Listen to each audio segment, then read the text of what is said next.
Hello, it's me again, Dr. Malka. Today I'm going to show you how to self-treat sciatica syndrome, which is also called piriformis syndrome, or symptoms such as numbing, tingling, shooting, or pain symptoms that start in the buttock area. That's the key. It starts in the middle of the buttock and goes down the back of the thigh and possibly into the calf and the foot if it's really bad.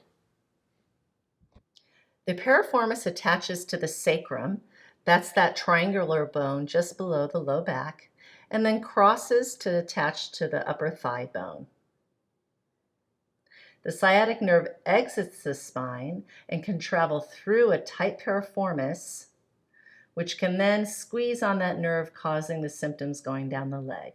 These symptoms can also be caused by disc herniation or arthritic changes, but that's rare. The referral symptoms can also come from the back muscles.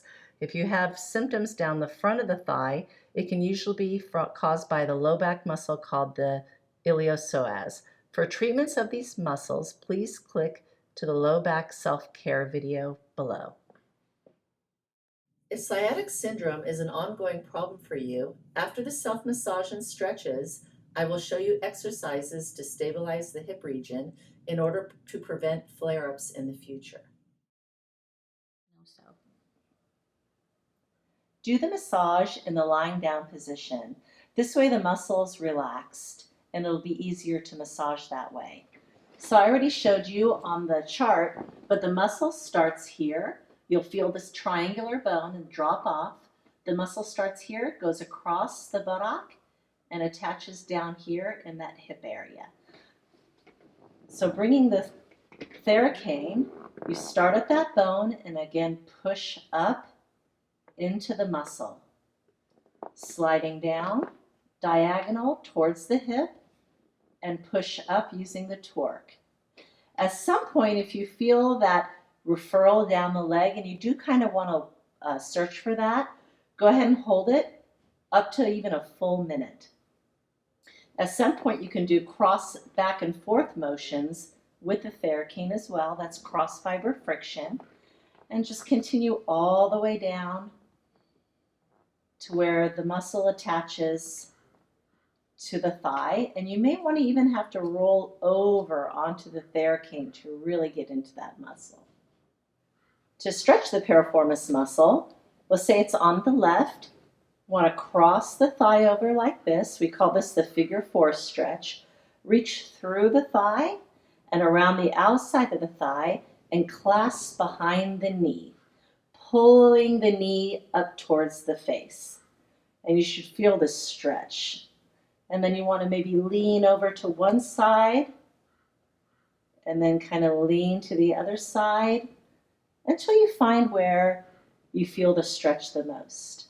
If it's on the right side, put the left leg down, bring the ankle across the knee.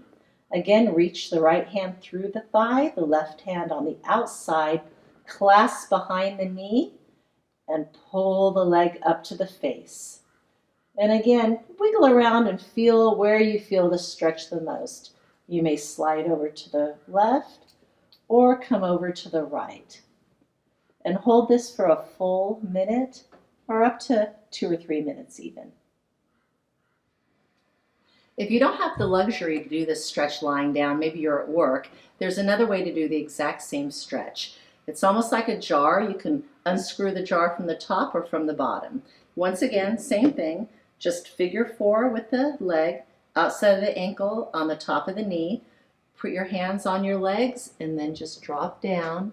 And again, kind of twisting and moving until you feel the stretch. And this stretch, you can come all the way down and stretch. And then on the other side, let's say your right side is affected, put your right ankle across the knee. And then again, pushing this leg down right here, the knee. Bring your head forward and down and stretch it. Once again, you can kind of turn from one side or to the other side to see what stretches the best. So let's continue with pelvic stabilization exercises. The whole concept of pelvic stabilization exercises is to get all the muscles working together in balance. And the first one I'm going to show you is a pelvic tilt. So you'll want to bring your belly button into your spine, so essentially you're tightening your stomach muscles, you tighten your buttock muscles, and you're just going to tilt your spine, pushing your low back into the table. And if you have a lot of pain, maybe this is really all you can do. Tighten the stomach, tighten the buttocks, and tilt. And then when you feel comfortable, tighten the stomach, tighten the buttocks, and come up. And you want to keep your elbows off the floor. And you want to create a really nice straight plank. And at any time this hurts your low back, just back down. So here we are at the top of the position.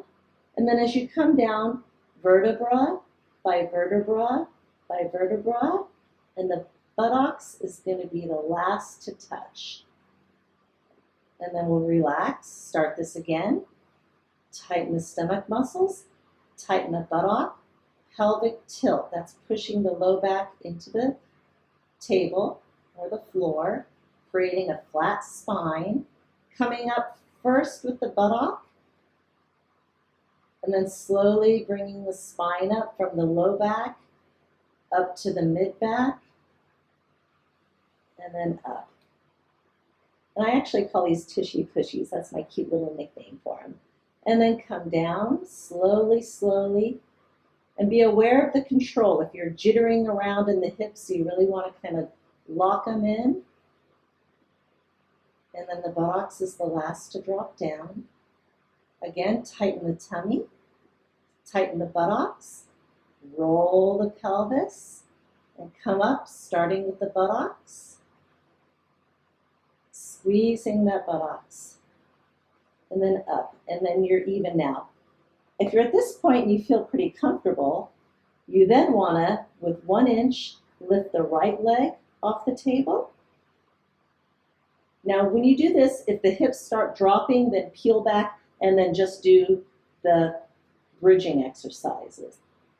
But if you're stable with that, then bring up the left and then down just 1 inch. And this really tests your balance. Once you feel comfortable marching back and forth with that, you can then lift the leg up, straighten the leg, hold it, bring it back, and then down, and then bring the other leg up, straighten it, bring it back, and then down. Now, if there's any pain during this, again, peel back and maybe just continue with the bridging exercises. And this really creates a weight belt where it just locks in all these muscles so they work together. And then down. So the next stabilization exercise will help to balance out the mid-back and the low back. So you're going to start on all fours. Your shoulder joint is going to be right above your wrists, and the knee is going to be right below your pelvic bone. And then you want to bring the right hand up and the left leg back. The bottom leg, the toe should be pointed just to create a little more need for the body to balance out. But this should be a straight line, and the leg should be a straight line. It shouldn't be up and it shouldn't be down. The idea with stabilizing here is that everything is in alignment, and that creates challenge in the body. And then switch, bringing the left arm up and the right leg back. You can point the toe or just drive the heel back. And again, it should be a nice straight line. And the head is just looking down. And then switch. You can hold this for 10 seconds or up to a minute,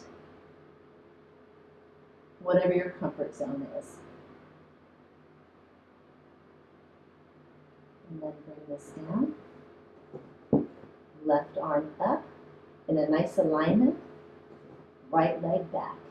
If you curl your toes under, you'll create a little more stability, but you really do want to, this is a balancing exercise, so it's better to keep the toes straight.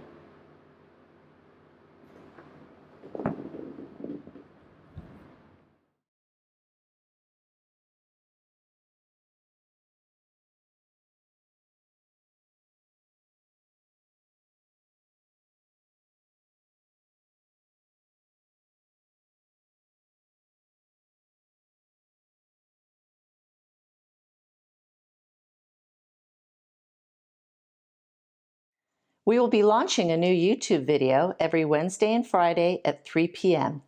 and I'll be available for any questions you have or suggestions for future videos. To allow me to make more videos for you in the future, please press the subscribe button, press the notification button so you don't miss a video, and press the like button, and be sure to share with your friends and family.